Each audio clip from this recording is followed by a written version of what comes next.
বেসরকারি হিসেব অনুযায়ী বরিশালে অটোরিকশার পরিমাণ রয়েছে 12,000-এরও বেশি। দিন দিন অটোরিকশার পরিমাণ বাড়লেও উন্নত হয়নি শহরের রাস্তাঘাট। অদক্ষ চালকের কারণে যেমনি শহরে বাড়ছে যানজট, তেমনি ঘটছে নানা দুর্ঘটনা। ফলে প্রতিদিন দুর্ভোগ পোহাতে হচ্ছে ছাত্রছাত্রী সহ নানা শ্রেণী পেশার মানুষের।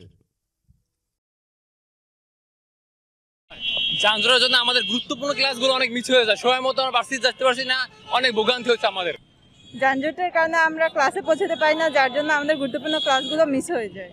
শহরে যে যানজট, মায়ের কাছে অনুরোধ করবো এই দিয়ে জানি দ্রুতভাবে সিদ্ধান্ত নেয়। এদিকে সড়ক মহাসড়কগুলো দাপিয়ে বেড়াচ্ছে এই অটোরিকশা। এসব যানবাহনের লাগাম এখনই টেনে না ধরতে পারলে ভবিষ্যতে ভয়াবহ রূপ ধারণ করবে বলে ধারণা স্থানীয়দের। শহরে এখন যেভাবে যানজট সৃষ্টি হয়েছে, এর যদি প্রতিকার এখন এই মুহূর্তে ব্যবস্থা না করা হয় তাহলে ভবিষ্যৎ প্রজন্মের খুব খারাপ অবস্থা হবে। তবে যানজট নিরসনের লক্ষ্যে ইতিমধ্যে ট্রাফিক বিভাগকে অবহিত করা হয়েছে বলে জানান প্যানেল মেয়র। ট্রাফিক ডিসির সাথে আলাপ করছে, অতি শীঘ্রই যে সিদ্ধান্ত এই বিষয়ে কি করণীয় বা কি করা যায়।